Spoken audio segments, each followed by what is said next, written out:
नमस्कार, IBC 24 देख रहे हैं आप और मैं हूं आपके साथ अविनाश कर और यह है एमपी का खास बुलेटिन। मध्य प्रदेश में आज क्या हुआ और इस बुलेटिन की शुरुआत करेंगे आज मध्य प्रदेश की सबसे बड़ी खबर के साथ। मध्य प्रदेश कांग्रेस में हार की बौखलाहट कम नहीं हुई है। कांग्रेस के नए प्रभारी और पीसीसी चीफ जीतू पटवारी ने पूरी कार्यकारिणी को भंग कर दिया है। फिलहाल एमपी कांग्रेस के सभी जिलाध्यक्ष और जिला के प्रभारी अगले आदेश तक काम करते रहेंगे। दरअसल आज प्रदेश कांग्रेस कार्यालय में नए प्रदेश प्रभारी भंवर जितेंद्र सिंह की अध्यक्षता में एक बैठक हुई, जिसमें पदाधिकारियों का जो गुस्सा था यह निकला है। बैठक में पदाधिकारियों ने दो टूक कह दिया कि कांग्रेस को बीजेपी ने नहीं हराया, बल्कि कांग्रेस को कांग्रेस के लोगों ने ही हरा दिया है। दरअसल कांग्रेस पदाधिकारियों ने बैठक के दौरान सार्वजनिक तौर पर यह कहा कि जिनका भी टिकट कट गया उन नेताओं ने पार्टी के अधिकृत प्रत्याशी को दोगुनी ताकत लगाकर हराया है। और बैठक में पदाधिकारियों ने यह तक कह दिया कि जिलों में नियुक्तियां हो जाती है लेकिन प्रभारी तक को खबर नहीं दी जाती। कुछ नेताओं ने कहा कि तानाशाही चल रही थी पिछले कुछ सालों में। तो वहीं बैठक में इस बात पर भी चर्चा हुई कि कांग्रेस के बड़े नेताओं को लोकसभा चुनाव जो 2024 में होना है इसमें टिकट दिया जाए और कम से कम 3 महीने पहले लोकसभा चुनाव के टिकटों का ऐलान कर दिया जाए। तो दो अहम खबर इस बात से निकल कर आई। एक तरफ तो जहां बैठक हुई तो जो जिला प्रभारी और अध्यक्ष थे इनका गुस्सा सामने में आया। यह कहा कि कांग्रेस को बीजेपी ने नहीं हराया, कांग्रेस ने हराया। और इसके ठीक बाद कार्यकारिणी भंग कर दी गई है। हालांकि अगले आदेश तक जिला अध्यक्ष और जिला प्रभारी अपना दायित्व निभाते रहेंगे।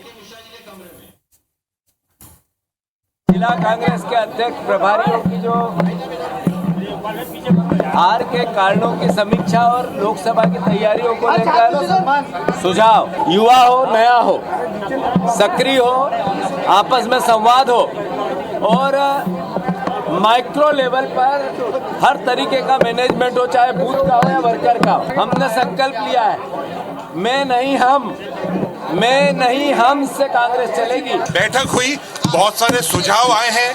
आगामी लोकसभा चुनाव को किस तरह से कांग्रेस पार्टी लड़ेगी, संगठन के अंदर हम क्या क्या बदलाव करेंगे, बहुत सारे सुझाव आए हैं। आज एक अहम निर्णय अखिल भारतीय कांग्रेस कमेटी ने लिया है कि प्रदेश कांग्रेस कमेटी के जितने भी पदाधिकारी हैं उनको भंग किया जाता है और जो भी जिले के प्रभारी और सह प्रभारी हैं अग्रिम आदेश तक वो अपना कार्य करेंगे। भोपाल पहुंचे कांग्रेस के नवनियुक्त प्रभारी भंवर जितेंद्र सिंह ने एक बड़ा बयान दिया। IBC 24 से खास बातचीत में जितेंद्र सिंह ने कई मुद्दों पर अपनी प्रतिक्रिया दी है। उन्होंने संसद के सांसदों के निलंबन पर कहा कि आदेश के खिलाफ लंबे समय तक आंदोलन चलने वाला है। उन्होंने बीजेपी के मंत्रिमंडल विस्तार में सीनियर विधायकों को जगह नहीं दिए जाने पर बीजेपी पर तंज कसा है। भंवर जितेंद्र सिंह ने कहा कि मंत्रिमंडल में सीनियर नेताओं को दरकिनार किया जाना दुख की बात है। हालांकि इस पर बीजेपी ने भी पलटवार किया है। पंकज चतुर्वेदी बीजेपी के प्रवक्ता ने कहा कि कांग्रेस पहले खुद पर ध्यान दे, बीजेपी के नेताओं के लिए चिंतित होने की जरूरत नहीं है।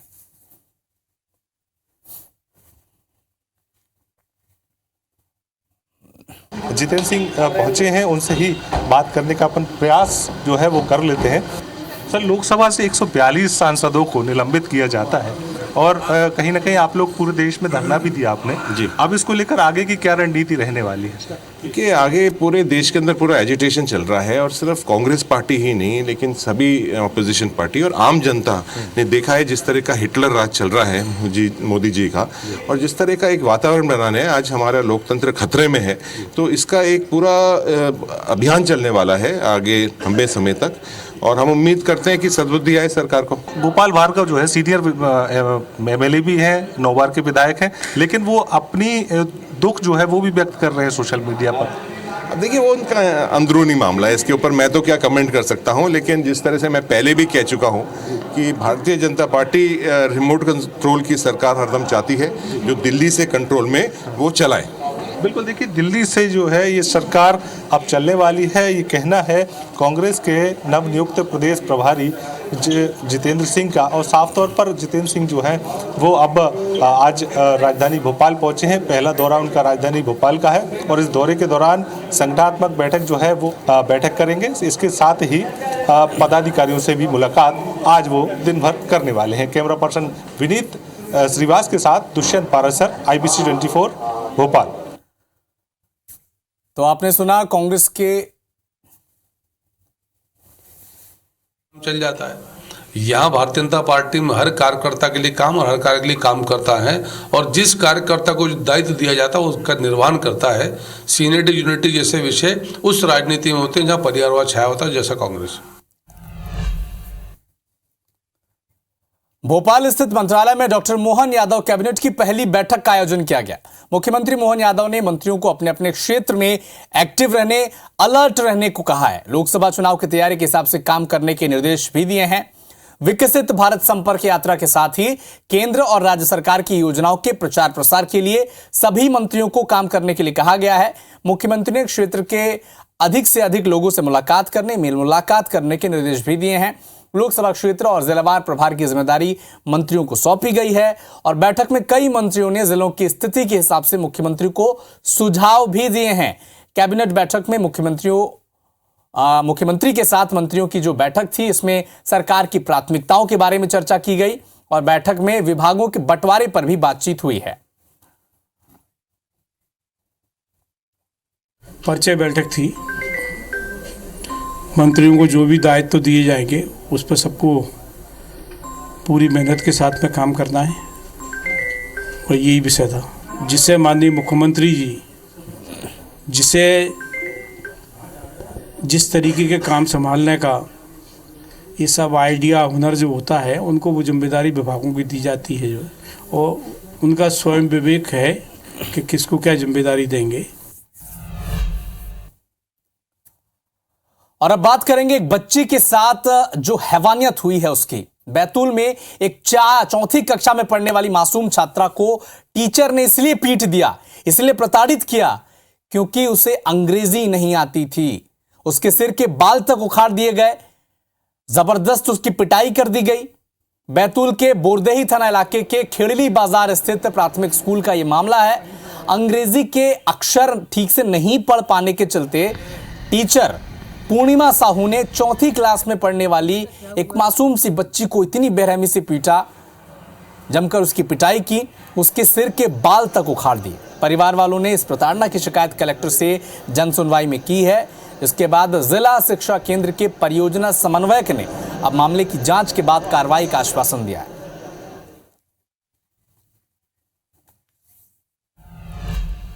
मध्य प्रदेश के ग्वालियर शहर के योग थेरेपिस्ट की चाइना के बीजिंग में संदिग्ध परिस्थितियों में मौत हो गई। वो 8 महीने पहले नौकरी के लिए बीजिंग गया था।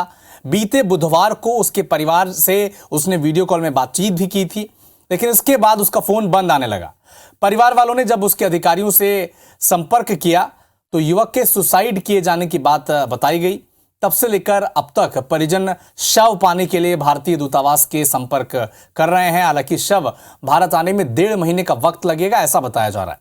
दरअसल ग्वालियर के माधवगंज थाना क्षेत्र के टैक्सी चालक सुरेंद्र कुशवाहा का इकलौता बेटा प्रबल कुशवाहा पेशे से योग थेरेपिस्ट है। फरवरी माह में प्रबल को चाइना की बीजिंग से योग सेंटर में नौकरी का ऑफर मिला।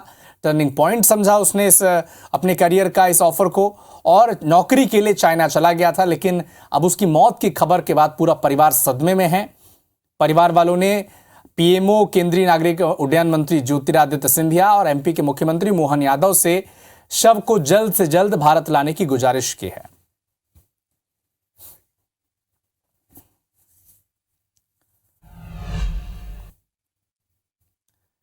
भिंड पुलिस ने फर्जी पुलिस सब इंस्पेक्टर को गिरफ्तार किया है। पकड़ा गया आरोपी यूपी के पिपरौली गांव का रहने वाला अंकित परिहार बताया जा रहा है। पुलिस ने बताया कि भिंड पुलिस कंट्रोल रूम में पदस्थ प्रधान आरक्षक अरुण दीक्षित के पास एक कॉल आया, जिसमें सामने वाले व्यक्ति ने खुद को सब इंस्पेक्टर वीरेंद्र बताया और कहा कि भोपाल पुलिस के कमिश्नर हरि नारायण चारी मिश्रा के ऑफिस में वो पदस्थ है। जांच में भोपाल पुलिस कमिश्नर ऑफिस में ऐसे किसी व्यक्ति के पोस्टिंग की सूचना नहीं मिली, जानकारी नहीं मिली, जिसके बाद पुलिस ने अब ये कार्रवाई करते हुए फर्जी एसआई को गिरफ्तार कर लिया है।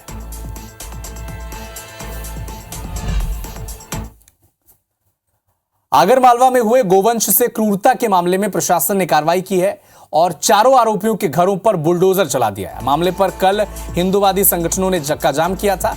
चारों आरोपियों की गिरफ्तारी पहले ही हो चुकी है। तो गोवंश से क्रूरता का यह मामला है।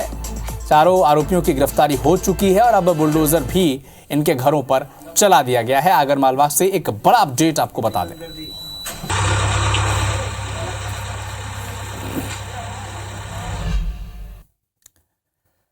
इधर ग्वालियर में गंभीर अपराध के बाद भी जमानत लेकर घूम रहे अपराधियों पर नकेल कसने की कवायद अब शुरू हो चुकी है। पुलिस ने हत्या की कोशिश, दुष्कर्म और एनएसए के तहत आदतन अपराधियों को चिन्हित करना शुरू कर दिया है। सीएम मोहन यादव के निर्देश के बाद ग्वालियर पुलिस ने 30 अपराधियों की एक ऐसी सूची बनाई है जिनकी कोर्ट से जमानत रद्द करने की तैयारी में अब वो लगी हुई है।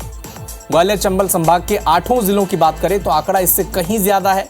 ऐसे में हर जिले ने अब ऐसे अपराधियों को सूचीबद्ध करना शुरू कर दिया है।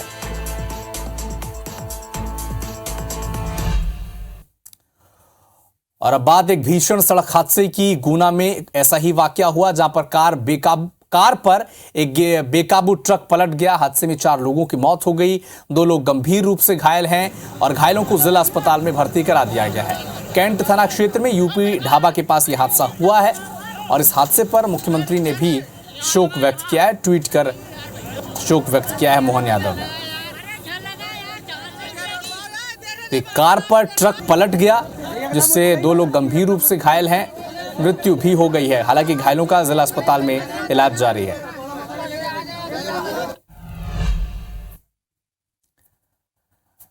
रानी दुर्गावती विश्वविद्यालय की मुसीबतें अब कम होने का नाम नहीं ले रही। करीब 30 साल पहले पदों में हुए हेरफेर के मामले में उच्च शिक्षा विभाग ने जवाब तलब किया है। दरअसल मामला 1997 में अधीक्षक पद समेत अन्य पदों में बढ़ोतरी से जुड़ा हुआ है। शिकायतकर्ता ने पूरे प्रमाण के साथ पद में इजाफा को लेकर शिकायत की थी। इसके साथ ही शिकायतकर्ता का दावा है कि पदनाम के साथ वेतनमान भी बढ़ा दिया गया है। बताया जा रहा है कि वरिष्ठ अधीक्षक और कनिष्ठ अधीक्षक के पद बिना शासन से स्वीकृति लिए ही नियुक्ति हुई थी। मामलों में शिकायतकर्ता ने लोकायुक्त को शिकायत की है, जिसके बाद लोकायुक्त ने उच्च शिक्षा विभाग से जानकारी मांगी है।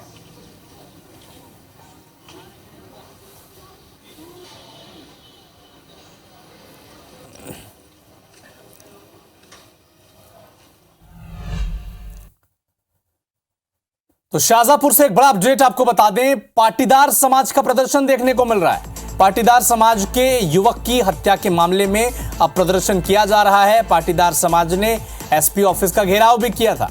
समाज के लोगों ने एसपी को ज्ञापन सौंपा, आरोपियों की गिरफ्तारी की मांग की, कड़ी से कड़ी सजा देने की मांग की गई। तस्वीरें शाहजहांपुर की, जहां पर पाटीदार समाज के युवक की हत्या के बाद अब जो पूरा समाज है ये एसपी ऑफिस के घेराव के लिए पहुंच गया, प्रदर्शन किया, एसपी को ज्ञापन भी सौंपा, कड़ी से कड़ी सजा देने की मांग की है।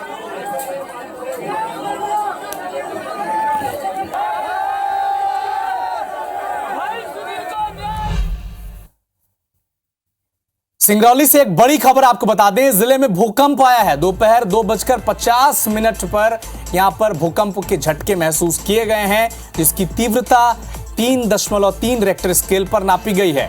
भूकंप से कोई हताहत नहीं हुआ है, इसकी भी जानकारी हम आपको बता दें। लेकिन दोपहर 2:50 पर सिंगरौली में भूकंप के झटके महसूस किए गए। रेक्टर स्केल पर 3.3 इसकी तीव्रता मापी गई है। हालांकि इस भूकंप से किसी तरह की जनहानि या हताहत नहीं हुई है।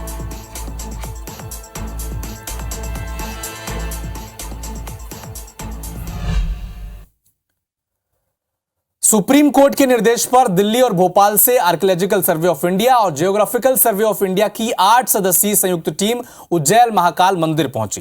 टीम ने यहां पर शिवलिंग में हो रहे नुकसान को सैंपल लिया और टीम के जो प्रमुख हैं रामजी निगम ने बताया कि महाकाल मंदिर में शिवलिंग में जो लगातार क्षरण हो रहा था, इस पर सभी चिंतित हैं और सुप्रीम कोर्ट के निर्देश के मुताबिक ही यह सैंपल लिया गया है, जिसकी रिपोर्ट भी सुप्रीम कोर्ट में सौंप दी जाएगी।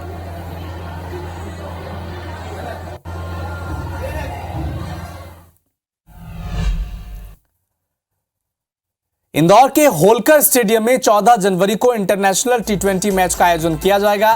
भारत और अफगानिस्तान के बीच ये T20 मैच खेला जाएगा। 27 से 29 दिसंबर तक मैच की टिकटें मिलेंगी। इंदौर में भारत और अफगानिस्तान के बीच जो T20 इंटरनेशनल मैच है, इसकी मेजबानी अब इंदौर करेगा और टिकटें भी 27 से 29 तारीख के बीच आपको मिल जाएंगी।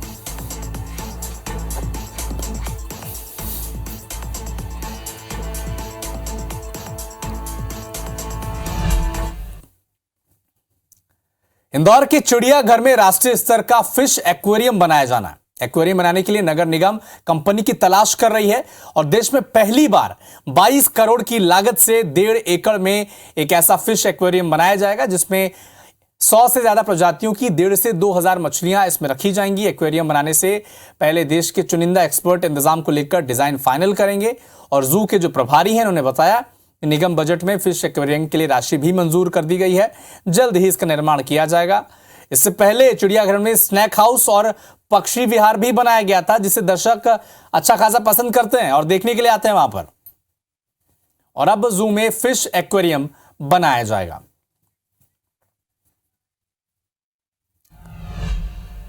तो फिलहाल इस बुलेटिन में इतना ही, लेकिन देश और दुनिया के साथ एमपी और छत्तीसगढ़ के तमाम अपडेट के लिए आप जुड़े रहिए हमारे साथ। नमस्कार।